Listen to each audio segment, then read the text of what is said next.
ଆମ କଲେଜ ସବୁ ଦବିଗଲା ଉମା ଦିଆ ବାହାରିଲେ ମଝିରେ ଦାଗଧ ନାଗଡ ରାଗଧ ନାଗଡ କିଏ କହିଲା କଣ ଏ ନାନୀ ବଡ ଦଣ୍ଡ ଭିଡ ଭାରି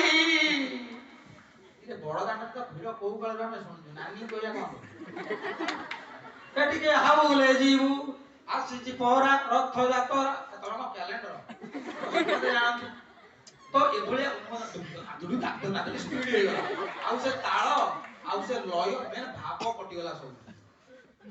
ଯେମିତି ଆପଣମାନେ ସାରଙ୍କର ଗୀତ ଶୁଣିଲେ ସବୁ ଭାବ ରହେ ରୋମ ଟାଙ୍କୁରି ଉଠେ ମୁଁ ଯୋଉ ପ୍ରୋଗ୍ରାମ ଦେଖେ ଛଉ ହଉ କି ଓଡିଶୀ ହଉ କି ଗୀତ ଶୁଣିଲେ ମୋ ପାଦ ଏମିତି ଚାଲିଥିବ ଆଉ ରୁମ ମୋର ଠିଆ ହେଇଯାଏ ମାନେ ପ୍ରକୃତରେ ସଙ୍ଗୀତ ନୃତ୍ୟ ନାଟକ ଏସବୁ ହଉଛି ପରମାତ୍ମାଙ୍କ ସହିତ ଲୀନ ହବାର ଗୋଟେ ମାଧ୍ୟମ ବଡ ମାଧ୍ୟମ କାରଣ ଜଗନ୍ନାଥ କହିଲେ ଯେ ସେ ମୋ ଭାବର ଠାକୁର ତମେ ଭାବରେ ମତେ ଡାକିବ ମୁଁ ତମ ପାଖରେ ହୋଇଥିବି ତେଣୁ ଆମେ ବି ଯୋଉ କଥା ହଉଛନ୍ତି ବା ଯୋଉ ଏଠି ନାଚ ହଉଛି ଗୀତ ହଉଛି ଯାହା ବି ହଉଛି ନିହାତି ଭଗବାନ ତାକୁ ଦେଖୁଥିବେ କାରଣ ଏଠି ଗୋଟେ ଲିଙ୍କ ଉପରକୁ ଥିବ କାରଣ ଏଠି ହରିଙ୍କର ନାମ ଗୀତ ନାଚ ନୃତ୍ୟ ହଉ କି ନାଟକ ହଉ ଯାହା ମାଧ୍ୟମରେ କଳାକାର ମାନେ ହିଁ କେବଳ ମେସେଜ ଦେଇଥାନ୍ତି ଆଉ କେହି ଦେଇପାରିବେ ଗୋଟେ ସାଧାରଣ ଲୋକ ଆସି ବୁଝେଇବ ଆରେ ପିଲେ କାହିଁ କୁଟବା ଖାଉଛୁ ନା ତ ବୋବାରେ କଣ ହେଲା